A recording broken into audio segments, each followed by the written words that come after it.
Welcome to ND Playwrights Now. My name is Anne Garci Romero.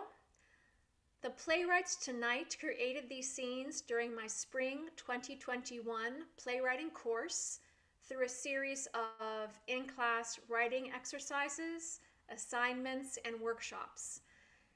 Each playwright cast his or her scene for this evening's presentation. Each scene will be read by the fellow writers in the class. And since our casting pool only included students in the class, we employed non-traditional casting for the scenes. So the scenes are often cast across lines of race, ethnicity, gender, and sexuality. Thank you for being part of the first audience ever to hear these exciting works in progress. And now, without any further ado, please enjoy ND Playwrights Now.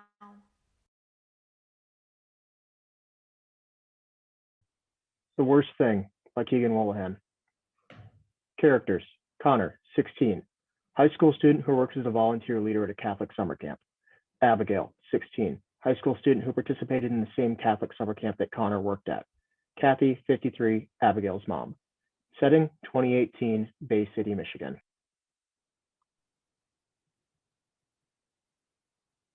Lights rise on Connor and Abigail sitting on different sides of the set, each in their own house, talking to each other on the phone. Yeah, that sounds like a plan, but could you come pick me up? I just turned 16, so I haven't gotten my license, and I know that you got it last week, so I was wondering if you could pick me up to go to Applebee's? Abigail freezes and a spot goes on Connor as he addresses the audience. I mean, I could pick her up, but then I feel like that would make it like a date, and I don't want to give her the wrong idea. But on the other hand, there isn't a reason that I can't pick her up. Maybe I'll just go and pick her up.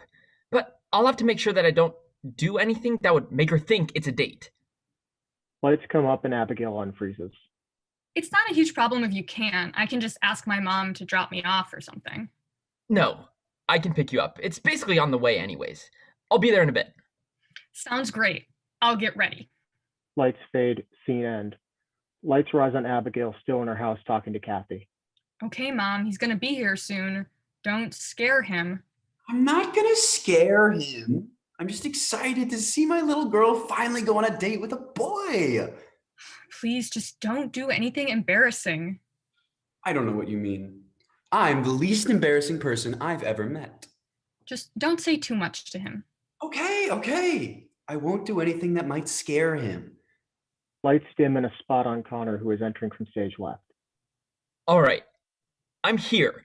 But I feel like I can't go to the door and knock on it like, "Hi, is Abigail here?" Because that would make it like 100% a date.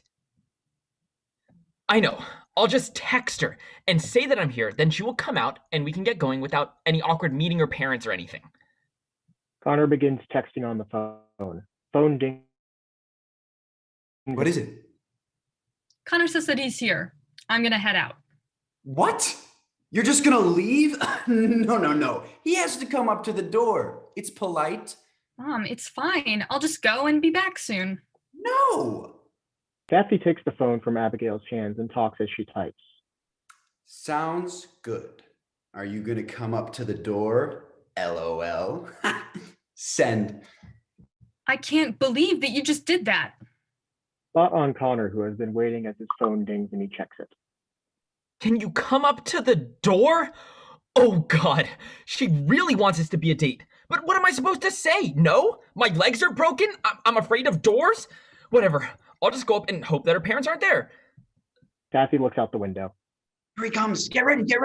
Act natural, like we weren't watching him walk up. We weren't watching him walk up.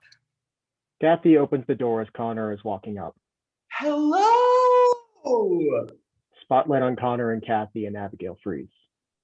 You've got to be kidding me. I wasn't even to the door yet. They were just watching me walk up. Hopefully I'm not about to get murdered or something. This whole dinner thing keeps getting worse and worse. Lights shift and characters unfreeze. Hi, you must be Connor. My daughter has told me so much about you. Very quick spot on Connor as he addresses the audience and the other characters freeze. Great! She told her mom about me. That's not weird at all. Lights shift and characters unfreeze. Oh, that's cool. I'm just here to pick up Abigail. Yep, sounds good. We will be leaving now. Oh, I know you have to head out, but I was wondering when you would be back. I know you were just planning on going out to Applebee's, but I was wondering if you two were going to go anywhere else. Nope, the plan is to go to Applebee's and then come right back. All right. Well, young couples' minds often find things to do to fill the time. Okay, Mom, we will be leaving now. Abigail hastily leaves and Connor follows. All right, well, have fun, you two. Lights dim and spot on Cathy. I don't think that was too much. I hope everything goes well. I think they make a cute couple. Lights fade. Scene end.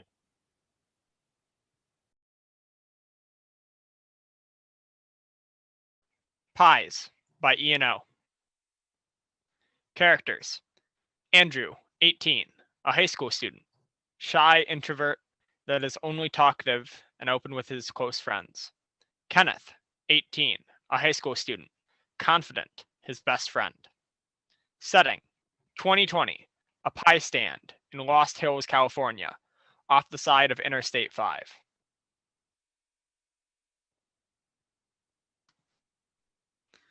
Lights rise on a pie stand off the side of Interstate 5. Kenneth and Andrew are walking up to the stand with no seller, only freshly baked pies.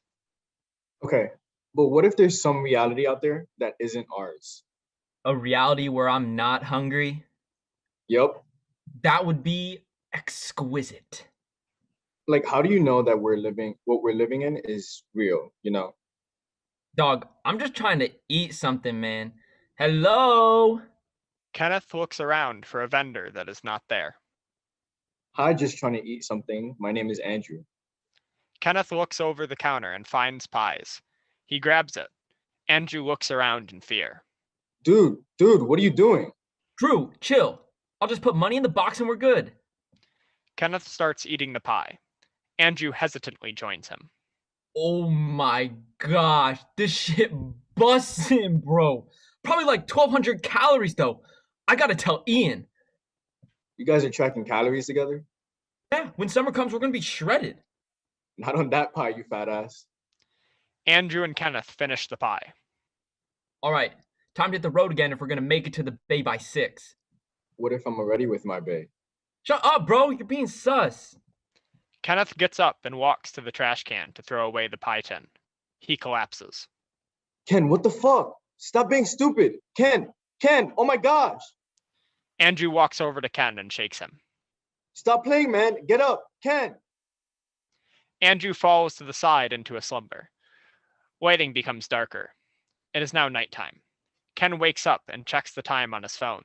He turns and sees Andrew on the ground next to him, asleep. Drew, wake up. It's 7:30, bro. What? Andrew gets up in a hurry. What just happened? I don't know, but we gotta go. Ken tries to pick up Andrew, but Andrew throws Ken's hands away. Wait, we need to freaking talk about this. How we just both fell asleep after eating those pies and about the dream. I didn't have a dream. What are you talking about? You were there. It wasn't even really like a dream. It was too vivid. It was too real. Bro, dreams are like that sometimes. But shit, I haven't had a dream since I was like 7. No, this was different. You know how we feel right now? We know we are awake. But the dream I had felt like this. Okay, then how do you know you're not still dreaming? It's just, I'm here right now. In my dream, we were on our way to San Fran. And then some FBI people, no, they were more like the Men in Black. These random dudes shot our tires and pulled us out of the car. And they had the same pie we ate in the... Wait. You're not dreaming, are you? No. You know this is reality, right? Yeah. Okay, fine. That settles it then. If you know this is reality and I know this is reality, it's reality. Well, how do you know you didn't just create me in your head? Maybe I'm just part of your imagination that makes you think you're in reality with responses when you really aren't. What? Nah, I'm just playing with you. Let's go. I'll let Ian know we'll get to SF by maybe 10. Okay. Ken and Andrew head away from the pie stand, but as they are about to exit stage, Andrew looks back at the tin Ken dropped. Where there should have been an empty pie tin is now a full, uneaten pie. Lights fade. End of scene.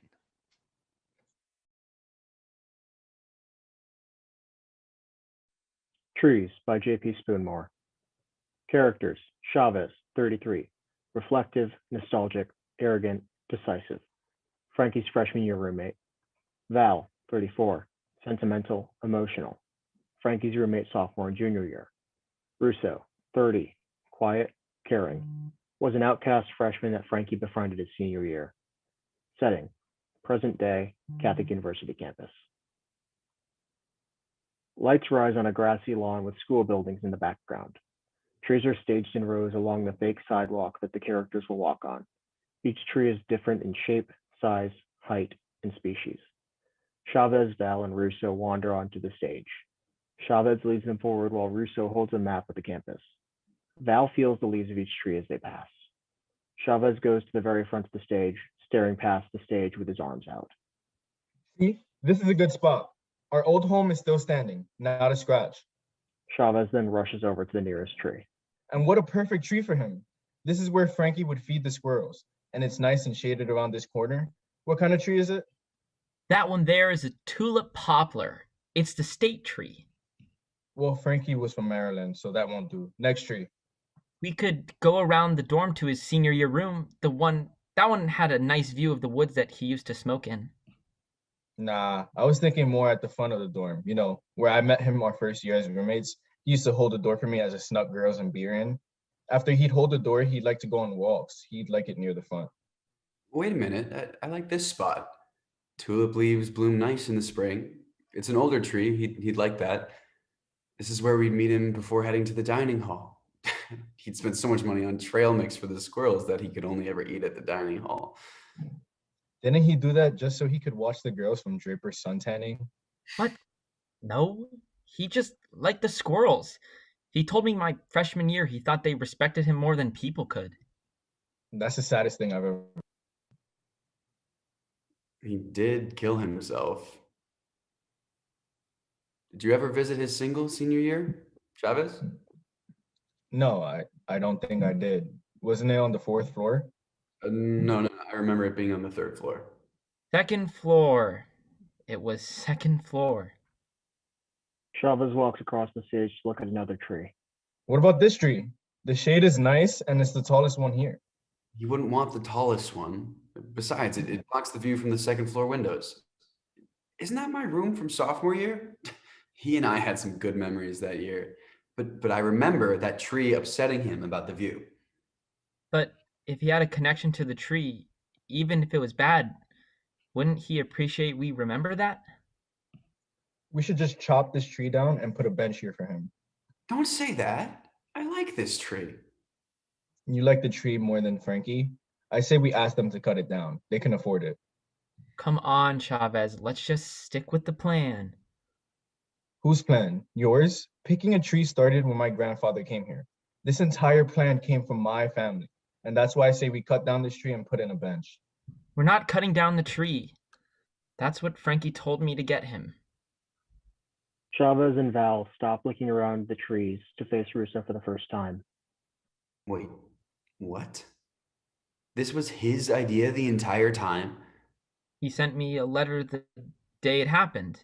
Did he not send any to you guys? No, he didn't. What did I do wrong that he didn't think of me? This is bullshit. If he wanted us to be here so bad, why did he only tell you? The thing I forgot to say is last time we saw each other, was how I missed being his roommate. I should have told him that. I'm sorry. I thought we all got the letters. But we didn't. If he wants you to find him a tree, fine. I'm going to O'Malley's. Chaves, wait. What? He didn't want you here either. Why should you care? He was my friend. He was our roommate. No, he was yours. I got stuck with him freshman year, and he never wanted to have fun. You never let him. You weren't there. All I remember from you is when we helped move you in our senior year, you weren't shit. When Frankie turned his back on us to spend his time with you, I knew you were going to mess everything up. And now look where we are. Chaves, what the hell are you on? What part of the funeral made you think you needed to prove you're better than us? The part where I remembered I only talked to him freshman year. You and Frankie spent every minute together for 2 years. I went and had my fun without the friends I chose to be by my side. Then he showed up our senior year and took Frankie away from us. Leave Russo out of it. Oh, it's okay. Let him talk. Frankie was the best wingman I had, and you guys made him soft. I miss him more than either of you ever will because you never had fun with him. That's why he killed himself, because he stopped having fun. If he stuck with me, he'd still be here. Sometimes knowing someone isn't fun. He was fighting through a lot of shit that we didn't see, man. The only time he told me about it was at your guys' graduation. Even I didn't know for most of the time I knew him. Maybe it only started senior year then. Maybe he was normal when he was living with me. What do you mean by normal? Just because he was your roommate doesn't mean he liked being with you. Do you remember what he did for fun? When it was just you two in the room? Do you remember what book he always carried around? I remember him reading a lot, but I thought it was just for homework. Do you remember why he smoked so much out in the woods?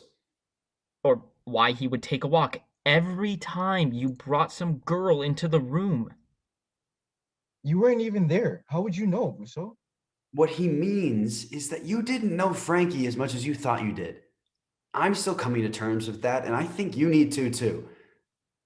Chaves steps aside and looks into the audience. Did I really not know? Were there signs that I missed, or did I just ignore them? The last time I honestly spoke with Frankie was 15 years ago. 15 years. What have I done in 15 years? What was I supposed to do? I didn't know. How was I supposed to know? He could have told me. He should have told me. But how could he have told me? I never would have listened. Chaves? Chaves comes back into the scene. I never actually knew him. None of us did. Lights fade except for one spotlight shining down on Frankie's tree. The end.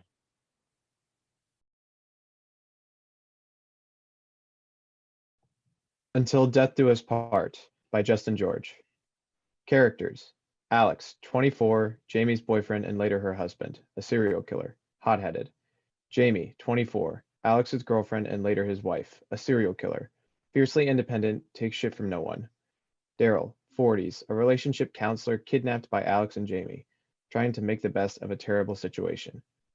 Viggo, 50s, a hostage. Setting: present day, a small town somewhere in Michigan. Lights up on an empty kitchen. Jamie enters the kitchen. She has blood splattered on her face, clothes, and hands. She walks over to the sink, drops an extremely large bloody knife into it, and washes her hands. She walks to the fridge, opens it, and considers its contents. I thought I told him to buy milk. She reaches into the fridge and grabs an apple, walks back to the sink and washes it. Alex enters the kitchen and opens the fridge. He stares at the fridge's contents for a moment. Jamie bites into the apple and there's an audible crunch. Alex turns around swiftly. Is that the last apple? So what if it is? I've quite literally killed men for less. Jamie stares at him with a vacant expression. Slowly, she raises the apple to her mouth and takes another bite out of it. She offers the mutilated apple to him. Alex glowers at her as he reaches into the fridge and grabs a cheese stick. He rips the wrapper off and grins ghoulishly as he flays the top layer of cheese from the stick strand by strand. Want to talk about it? No. Come on, it helps to talk about these things. I said I don't want to talk about it. Jamie turns around. Jesus Christ. You really should have talked to her. Alex and Jamie look up to the ceiling. Alex throws his hands in the air. Darryl, shut the fuck up. Jamie shakes her head. They both return to what they were doing as though they never heard Darryl's commentary. Jamie reaches into the sink and begins to wash the extremely large, very bloody knife. Jamie? Whose blood is that? She turns around and walks to the fridge. She looks at a large magnetic whiteboard with kill list written at the top. A line is drawn down the middle, dividing it in two sections. One is labeled Alex and the other is labeled Jamie. Each section has a list of names, some of which are crossed out. Jamie grabs the dry erase marker from atop the board and crosses out a name from Alex's list. You're fucking kidding, right? Jamie smirks at him. Donahue was my kill. Why'd you steal his kill? Darryl, shut the fuck up and let her tell the story. It's important to understand the reasons for each other's actions. I'm getting there. Hang tight. The two of them snap back into their argument as though they never were interrupted. He wouldn't shut up. I was trying to watch Twin Peaks and I couldn't focus with his constant bitching and moaning. Twin Peaks? You killed my victim over a fucking 30-year-old TV show? Jamie shrugs. I finally got time to watch it. I've heard it's good, but I was getting tired of Donahue interrupting the important scenes. You could have just turned up the TV. That doesn't solve the problem at all. Yes, it does. He's got a point, Jamie. Alex and Jamie look up to the ceiling. Darryl? Shut the fuck up. The two of them return to their argument as though nothing has interrupted them. I'd still hear him. Wear headphones. Alex, I was watching it on the TV. How the hell would I put on headphones? Listen, he was taking too long to die. It was getting annoying. That is literally the entire point of torture. That's all well and good. I love a good bit of sadism as much as the next gal, but just don't let it disrupt my binge watching. Alex walks toward her. What? Are you gonna fucking kill me? Jamie turns back to washing her knife. Alex walks toward the staircase that leads to the basement. Alex goes down the steps. It dawns on Jamie where Alex just went. We hear a door open in the basement. Alex? She drops the knife and runs to the top of the stairs. I swear to God, if you so much as touch Viggo. Oh, thank God. Please, you have to help me. She's holding me hostage. I think she's gonna... Viggo's line is abruptly cut off. Alex, you motherfucker. We hear the door close and Alex begins to ascend the stairs. Leland Palmer killed Laura Palmer while he was possessed by an interdimensional entity named Bob. What the fuck? It's David Lynch. It's gonna be fucking weird. Alex re-enters the kitchen. His face, shirt, and hands have blood splattered upon them. He walks to the fridge and crosses Viggo's name off Jamie's list. Lights fade down. End scene.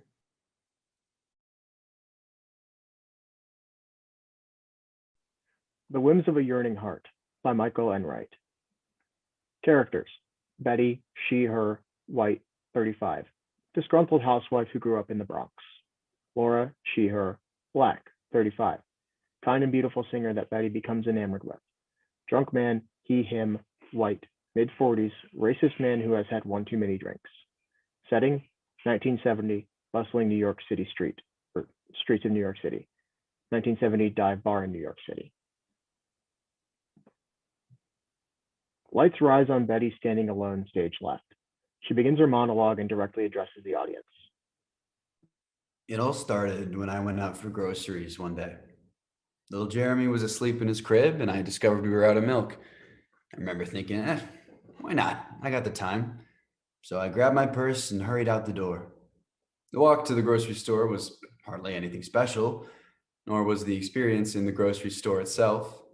Well, there was a moment when some prick spilled his pickles all over my new department store shoes, but other than that, nothing worth recounting. No, this story truly gets interesting when I left the store and headed towards home. As I quickly two-stepped my way home, dodging commuters and children alike, something caught my eye. It was an envelope. A bright white envelope gleaming like a beacon in the early May sun.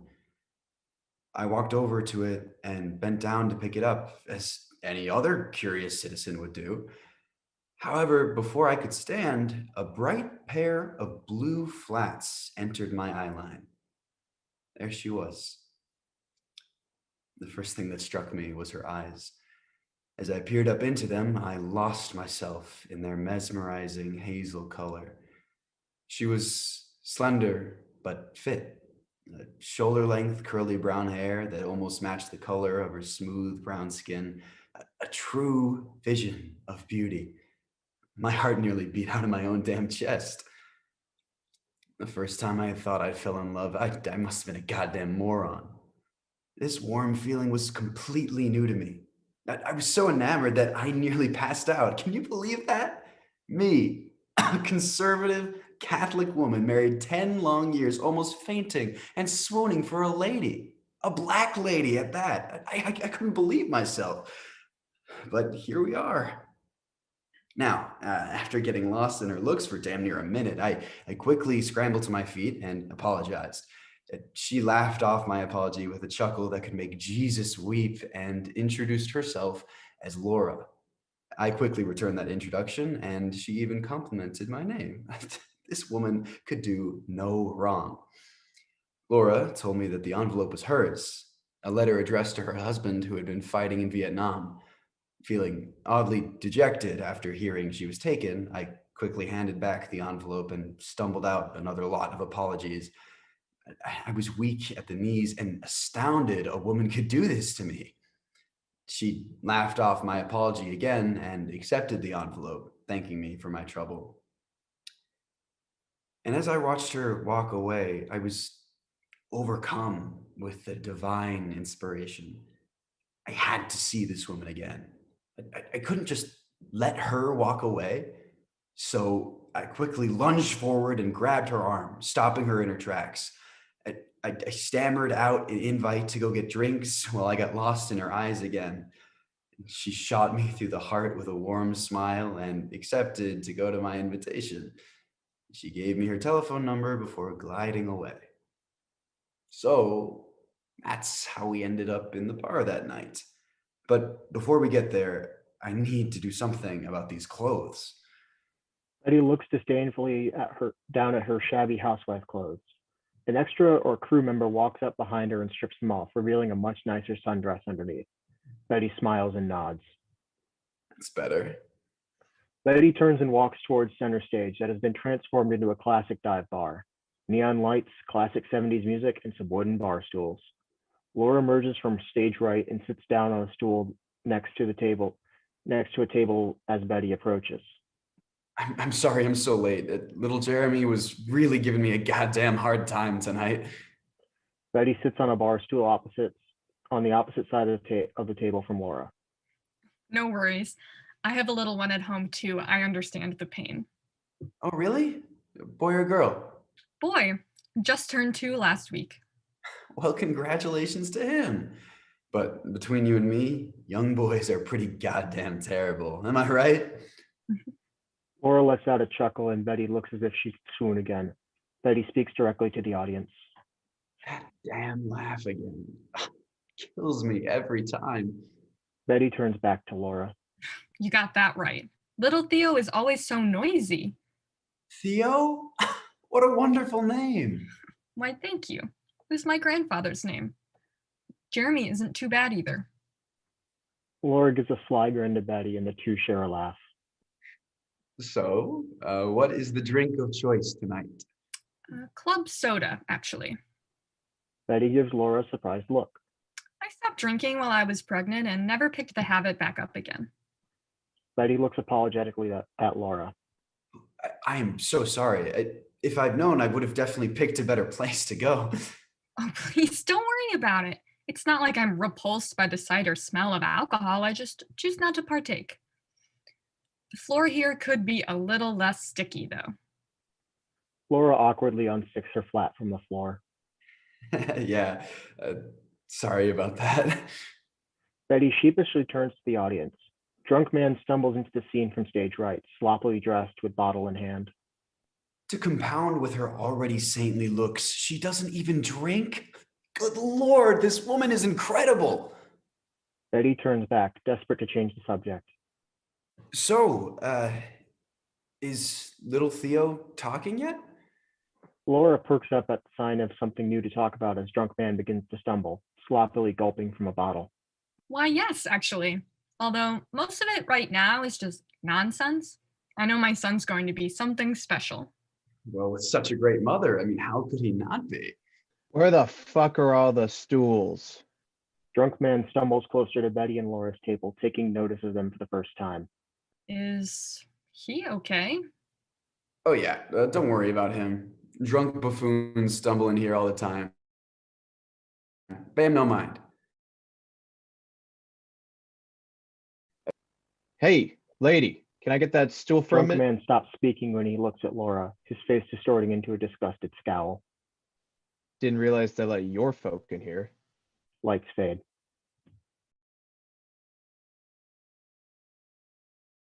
Motherhood by Maggie Finger. Characters: Cassie, 28, a kindergarten teacher. Patrick, 28, Cassie's boyfriend. Clara, 40s, Andrew's adoptive mother. Setting: 2024, a kindergarten classroom in a mid-sized town in Illinois. Not small enough that everybody knows everybody, but not big enough to feel metropolitan. A parent-teacher conference that has taken quite the turn. Lights rise on Cassie and Clara standing in Cassie's classroom. You must think I'm a terrible mother. I try my best not to judge. I've had my fair share of low points. Clara laughs softly. I wouldn't blame you if you did. I must seem pretty awful.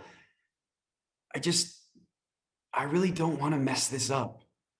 We got married when we were about your age. I was a young lawyer. Work was my whole life. I thought I had years before I started to need thinking about them. Scott always wanted them, but he was patient with me. He was always patient. He was so excited when we started trying it. No luck at first, so we just kept trying and nothing. We were on the wait list for 3 years before you picked us. Andrew knows that he's adopted. We thought it was important to be honest with him as soon as he could understand, but to be honest, I am terrified of him knowing his biological mom. I don't want to interfere with how you raise your son. This was a shock, obviously, but I accepted that he's not my son a long time ago. What if he finds out one day? What if he hires a private detective or something and he finds out that his kindergarten teacher was his mother and he hates us for keeping you from him? That would fucking suck. Clara laughs. Both women are teary and a little gross. What if he can tell? Are you suggesting that he might be psychic? Cassie laughs again, then becomes serious. What if he feels a connection with you that he doesn't feel with me? Oh God, what if he accidentally calls me mommy one day? You know how kids do that with teachers sometimes. He could accidentally call me mommy, and I would totally blow it. Jesus, don't do that. They laugh, cry. Can I ask you something personal? I'd rather keep my private life out of this. Sure. What is Andrew's father like? Scott? He seems nice. His biological father. I knew what you meant. He's kind and strong, and he makes me laugh. Why did you break up? He left to follow his dream. I wasn't ready to go with him, so I cut him out of my life.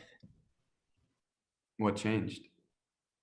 He moved to Chicago right after I found out I was sick. He was my rock. He made me feel loved after the surgery, when I thought no one would ever want me. And you two have a child he'll never know about? Yeah. Is that hard? I mean, yeah. That was a stupid question. Of course it's hard. Everything is hard. It's been harder without my mom. It's like she helped me bear the weight of it, but now the burden really is just mine. You don't think you'll ever tell him? I wouldn't know how. We spend a long time hurting each other. This would just take us back to that place. I can't imagine. A beat. Clara takes a seat at one of the desks and can't help but laugh. Sorry. I'm sorry. It's just I've been thinking about you for the last 5 years. Every night when we put Andrew to bed and we say his prayers and he prays for mommy and daddy, I wonder if he's thinking about you. I try to focus on other things, like how he uses the wrong hand when he crosses himself because he's left-handed and he always forgets, or how he likes to set up his stuffed animals so they can pray too. But I've been kind of hating on you for like the last 5 years. It's poison, and I hate that I do it, but it's true. I've been indulging myself, comparing myself to the idea I had of you in my head. Of course, in my head, you're perfect, but really, it's just that, It's been hell. yeah. And I have this beautiful little boy, and I've been wasting time every night hating you when I could have been loving him more. Am I just a bad person? Clara, Seriously. You changed our lives. You gave us a child. And this whole time, I've been so jealous of you. And now you pour your guts out to us. You open yourself up and tell us about these awful, tragic, unbearable things that have happened to you. And I actually feel relieved. Relieved. Because I've been seething over this pretty young girl with her whole life ahead of her who was better at being a woman than me. And now I don't have to think about that anymore. that sounds like hell too. What kind of a woman feels good when another woman loses something like that? Pain does ugly things to us. Cassie takes a tissue from the box on her desk and hands it to Clara, who accepts it meekly. Thank you. Just thanks. A knock at the door. Scott sticks his head in. Be right there. Clara and Cassie look for words to say for a moment, then give up. Clara walks through the doorframe. Patrick enters from stage right and bumps into Clara and Scott by the doorframe. Excuse me? Patrick walks around them and into the classroom. Scott and Clara have wide eyes. They exit. Good evening. Hi, this is a nice surprise. How was your Patrick conference? kisses Cassie on the cheek. How was your conference? It was good. Really? Because you're kind of gross. He plucks a tissue from the box and wipes Cassie's cheeks. She smiles. They, knew my mom. They hadn't heard. Patrick throws the tissues away. Come here. He wraps her in a big hug. It's going to be all right. Cassie wipes her eyes. She packs up her things to leave. Ready to go? Yeah. Was that them I passed in the hallway? Yes, I think so. It's funny. They looked really familiar. You say that about everyone. Lights out. End of scene. Read it in a book by Timothy Merkle.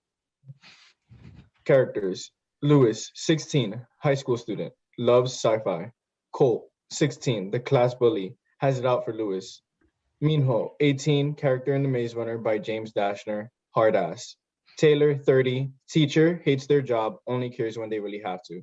Setting, 2015, a suburb in upstate New York. Lights rise on a classroom. A few students and Taylor are sitting in desks watching on as Lewis finishes his presentation in the front of his English class. Lewis holds his copy of The Maze Runner. The class begins to clap, but Colt does not stop clapping after everyone has stopped.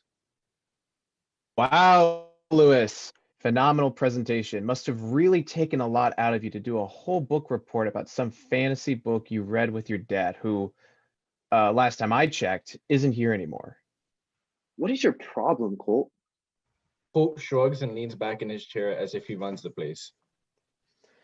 It's your majesty to you, and there is no problem here, my friend. Oh, how I've missed you being in class with me. A geek who has no social skills, trying to make his way in Colt's world. Lewis gulps. Colt sniffs the air. I smell fear. Your little girlfriend hasn't come to school for over a week. Who's going to protect you now? Guys, come on, cut it out. Lewis looks around the classroom for anyone to help him and notices the empty seat where Monica would sit. Lewis stands. If Mino were here, he would crush your shuck face. Minho appears. He has been running. He stops when he sees all the people in the classroom. Hell are you people? He turns to Lewis. And why do I feel like I know you? Have you been watching me? Everyone is stunned by the appearance of Minho. Lewis is the only one who is not completely at a loss for words. Why are you all looking at me like I've got vines growing out of my body? I ain't no painting for people to just stare at. We We've never met before, but yes, I watch you. No, it's not watching you like that. It's more that you exist in a book and I'm reading about you. You're my favorite character. Minho pulls out the knife he always carries with him in the book. He grabs Louis by the shirt and threatens him. Where am I and what the hell are you talking about? I exist in a book? I almost died to a griever a day ago in the maze, busting my ass trying to keep Thomas alive. I just started my run in the maze for the day when I found myself here all of a sudden. You are in New York. You are no longer in the maze. You are friends with Newt and Albie. Thomas just came and you haven't made your mind up on how you feel about him. Thomas used to be my favorite character, but then you took that title. Minho tightens his grip on Louis. I don't know how this whole talking to book character works quite yet, but you are the second person I have spoken to thus far. You'll only have 5 minutes in this world, then you go back to your book life like nothing ever happened. At least I think that is how this works. I know you want to run, but you can't control this. Now, please, I need your help. Minho lets him go. Colt starts clapping again as he has now regained his composure. Wow, lunatic. You are so desperate for help that you need book characters to defend you? Colt picks up his water bottle and throws it at Louis, but it misses and hits Minho. Minho does not miss a beat as he charges Colt and stabs his shirt into the desk. You are a shame to this earth. Such a shock. Minho looks at the watch on his wrist, then he turns to Louis and gives him a nod before he disappears. Taylor stands, annoyed but shocked more than anything. Colt and Louis, can I see both of you outside for a moment? Louis knows he is no longer protected, so he grabs his stuff and sprints off stage. Lights fade. Lights rise on Louis's bedroom. Louis comes sprinting onto the stage. He puts his bag down and lays on his bed, laughing to himself. Holy shit. Mino just put Colt in his place. Suck it, Colt. Louis gestures along with that last phrase. Wait till Monica hears about this one. Louis excitedly takes out his phone and calls Monica, but she does not pick up. Louis's excitement turns to disappointment as he leaves a voicemail. Hey, Monica, I wanted to call to check in on you. I missed you at school. I don't have anyone to cheat off for math anymore, so I got a pretty shitty grade on this last quiz. I finally finished The Maze Runner, you know, that book that I couldn't read because it was the book that my dad and I were reading the night he walked out. It's basically all these kids that don't have any parents and they all work together to survive. They have no idea what the purpose of the maze is, nor why they are there, but they seem to have their shit together.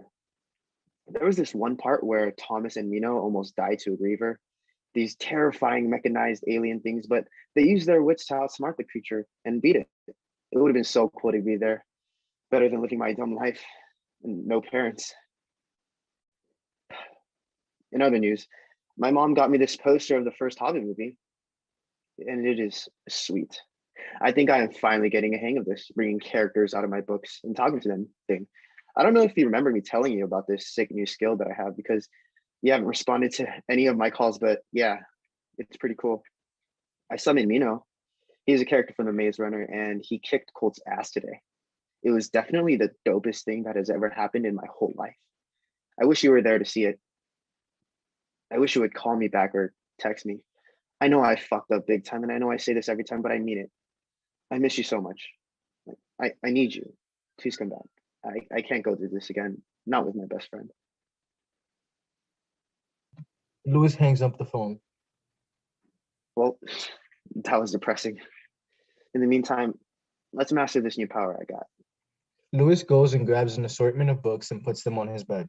He stands in front of his bed, not holding any of the books in his hand.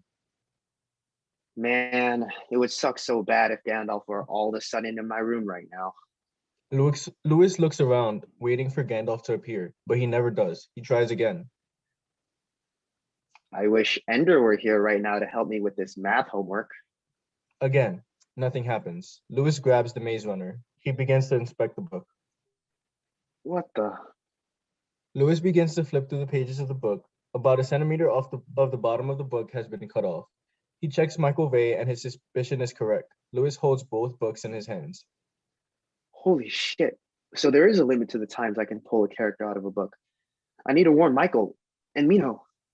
Minho and Michael appear. The two of them stand on opposite sides of Louis, looking as if they are ready to square off. The sound of electricity can be heard as lights fade to black. and scene.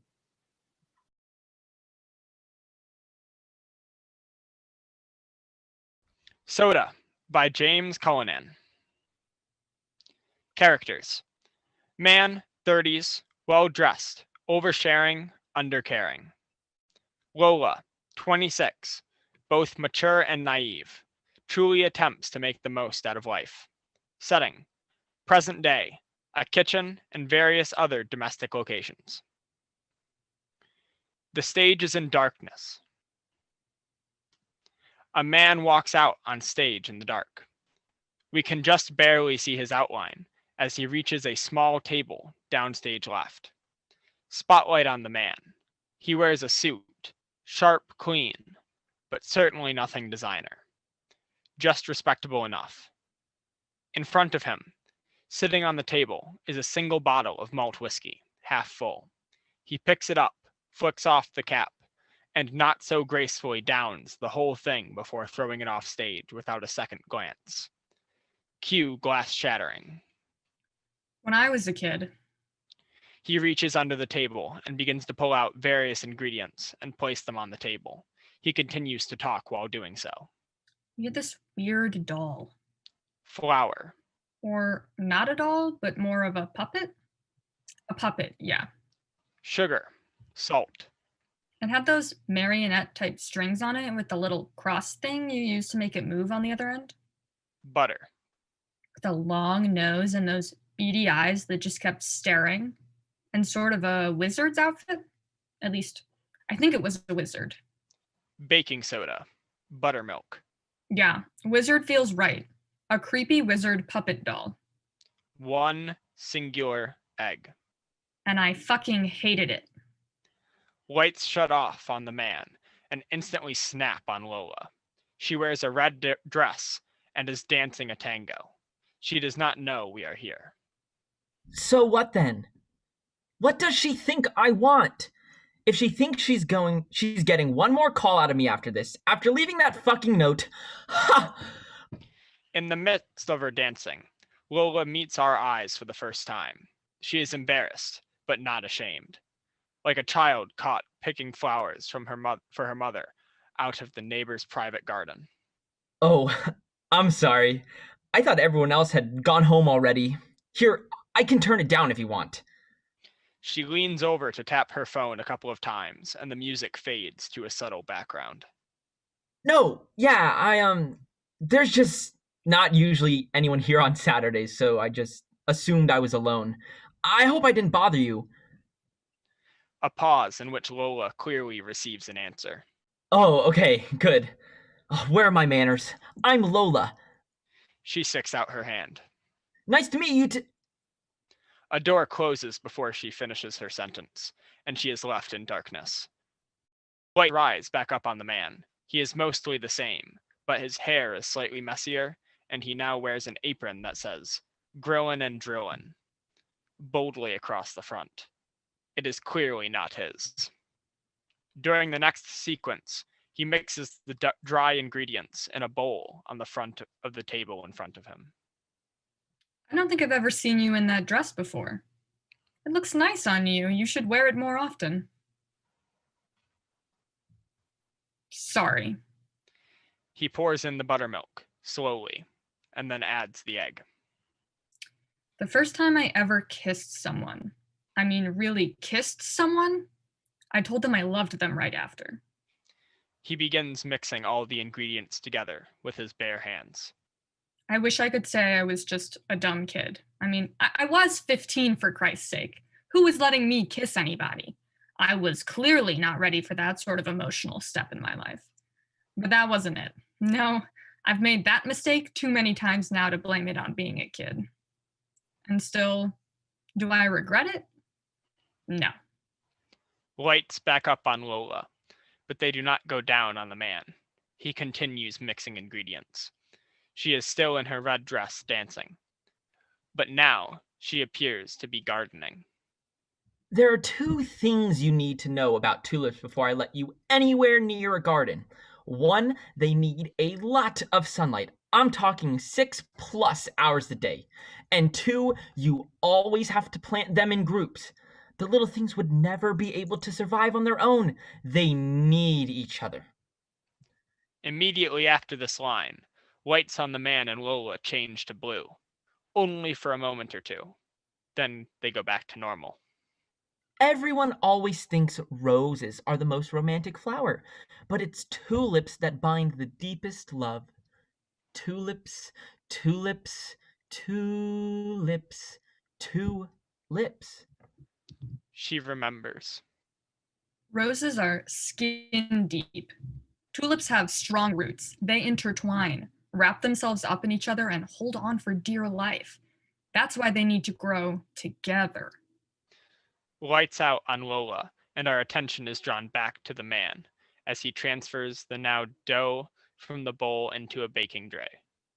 You've got to be up tomorrow.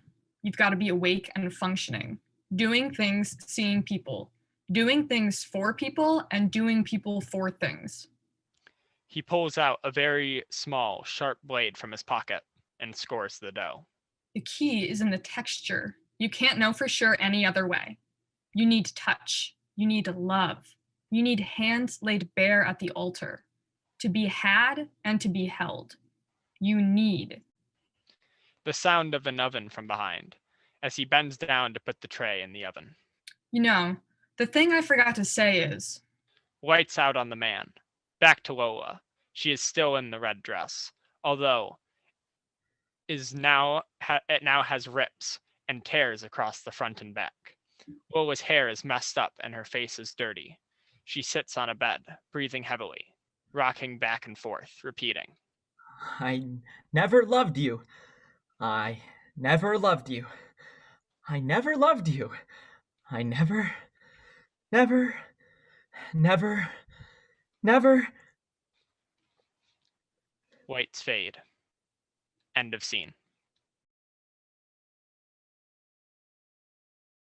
Love and Fear by Lamont Marino. Characters: Alex, 15, must do something very important. Joseph, 40, Alex's father. Lydia, 35, Alex's mother.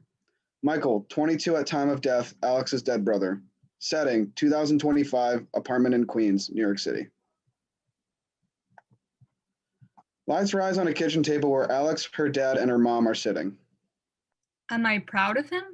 Of course, I am proud of him. He made it there. He set everything up for me.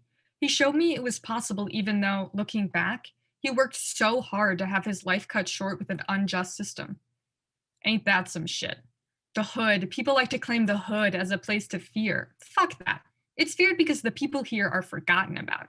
Who gives a fuck about us? This nation is our hood. We fear to shop, play, do anything relatively fun without looking both ways.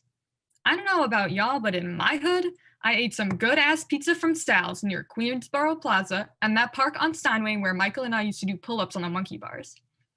I saw my brother leave this same hood just to get stomped out by the real hood. So, ask me again if I'm proud of him? I was the proudest sister of all time. He was the symbol for fuck you, I can succeed in any world. Put us down and we'll rise to look for our people who are being pushed down.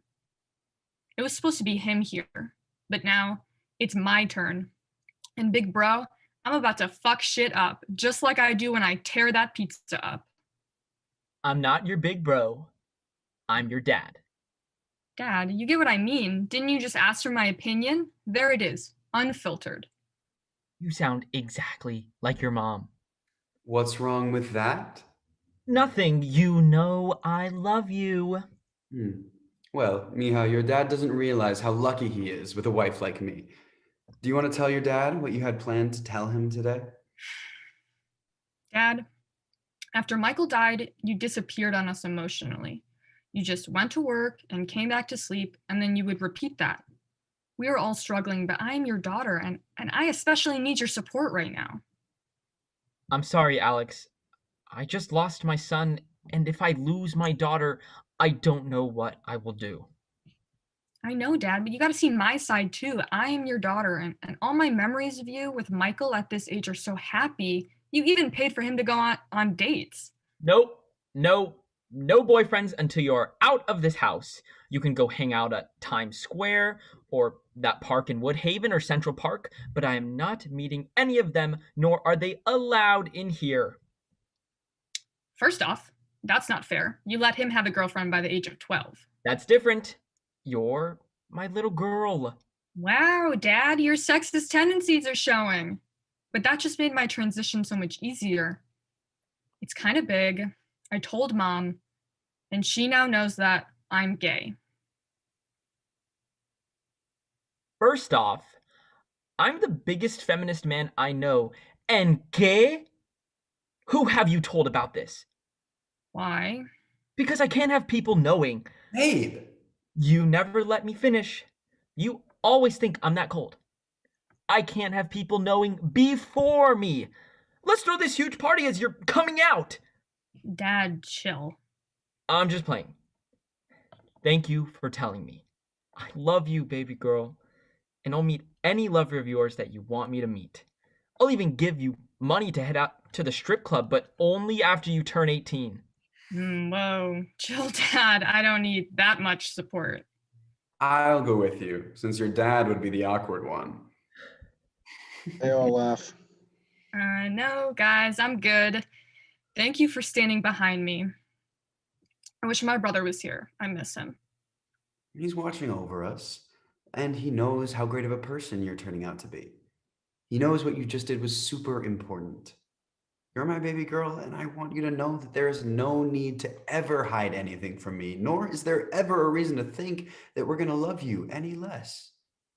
I know, but why can't I also come out to him? I feel like he always had a feeling, but I wanted to tell him and hear him say, I love you no less, because he knew how important those words were for me to hear. We lied to you 2 years ago. We lied when you asked us if Michael had spoken to us beforehand and whether or not he had said anything for you to carry.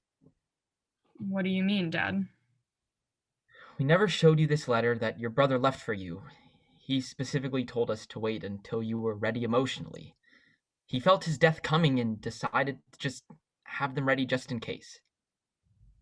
I've been emotionally ready for a while. You guys could trust me to read a letter from my brother. Alex, it's okay to not to be strong. I couldn't read mine for a year. I wanted to just go kill those murderous pigs, but it took me a while to check back into reality. You saw it firsthand. I lost my son and began to check out, but your mom beat me back into shape while reminding me of the blessing that is my beautiful baby girl. Dad, please, can I read the letter? Okay, Alex. I love you, and if you need anyone to speak to, you have us. Lydia hands her the sealed letter. Lights shut off. Everyone freezes except Alex. She sits and reads the letter. But Michael, her brother, appears to read to the audience his letter to Alex. Only the audience can see Michael. This is just how Alex is reading it in her head. Alex, first off, let me start off by saying that I hope I am wrong by what I have been feeling lately. But here we are. My bugly sister is leading the family, just like she was bound to do from the moment she was born. My number one priority was to always protect you and support you into becoming the woman you wanted to become. So becoming the best role model was my way of inspiring you to choose your path and becoming your own individual person. Even if I am not around you physically, trust me, I'll be watching you and trying to protect you from wherever I'm at. I know you're destined for greatness. Please don't let that smile disappear. You always had the best teeth out of all of us. So don't let the world take that away. If you ever need help smiling, go to Pollo Mario's and the Bandeja or Queen Center Mall to steal all those free food samples. I don't know how it will happen, but I feel it coming soon. And I want you to know that I did not want to die. You all mean so much to me, and being able to hold the leader position until you rose was my only goal, to see that beautiful, strong, independent woman you'd soon become. I hope this letter isn't too emotional, because I know how weird you are about speaking deep emotions. I love you, love sis, and no matter what, I love you no less. Alex tears up and lets the tears fall. Lights reappear on the whole kitchen. Lydia gets up and puts her hand on Alex's shoulder. Alex points to the last 5 words in the letter for Lydia to see. Michael stands around to repeat in unison with Alex. And I love you no less. And I love you no less. He knew that's what I wanted to hear. End scene.